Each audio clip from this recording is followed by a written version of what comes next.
I mean, I feel like there's a boogeyman everywhere, and it has the obsession with it, the fascination with it, or if you're more cynical, the darkness behind it is really about limiting access that people might have to vote. And I note, for instance, I was recently with a number of members from Oregon, where voting by mail has been the case for decades. There's no widespread accusations that in Oregon elections aren't fair, but almost everyone votes by mail. I think that's true in the state of Washington. It's true in the state of Colorado. It's largely true in the state of Arizona. It's all of a sudden, it's like, oh, we have to be careful. All these people are voting fraudulently, but no one can ever identify anyone who is.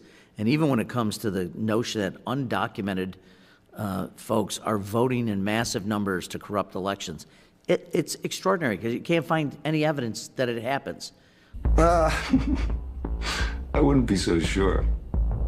Well, the state's Attorney General and Secretary of State say 21 non-U.S. citizens cast votes in recent elections.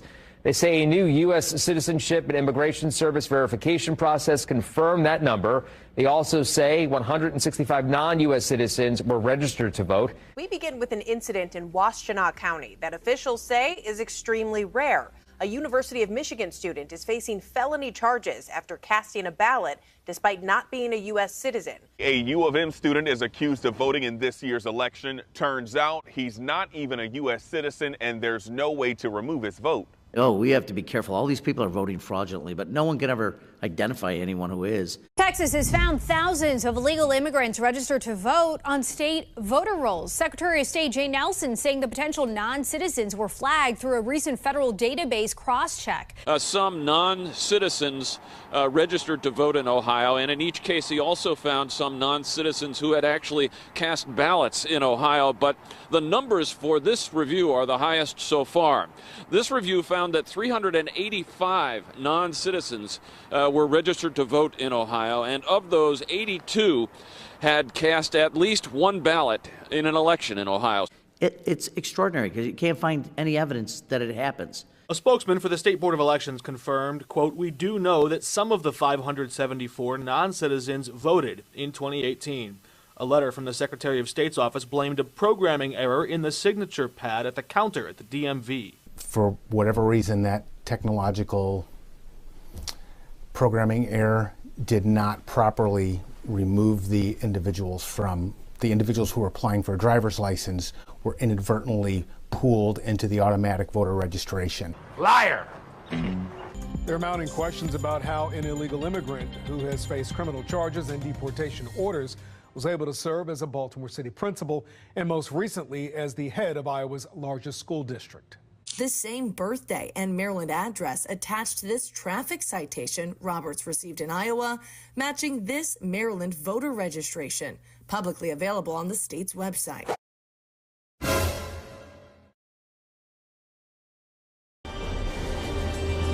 Convenient. It's all of a sudden, it's like, oh, we have to be careful. All these people are voting fraudulently, but no one can ever identify anyone who is. Well, they always say this never happens, and then it happens. The State Board of Election really never cleans its voter rolls. So there could be thousands of people on here. We have no idea. Help! Here. Oh, take my hand. Ah! Come on. You're gonna fall unless you take my hand. No, give me your other hand. Oh, my other hand isn't strong enough. You take my little hand. No, get it away from me. Take it. Take mine. We saw something very few predicted, even thought possible. The biggest voter turnout in the history of the United States of America.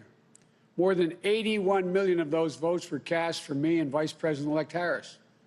That, too, is a record. More than any ticket has received in the history of America.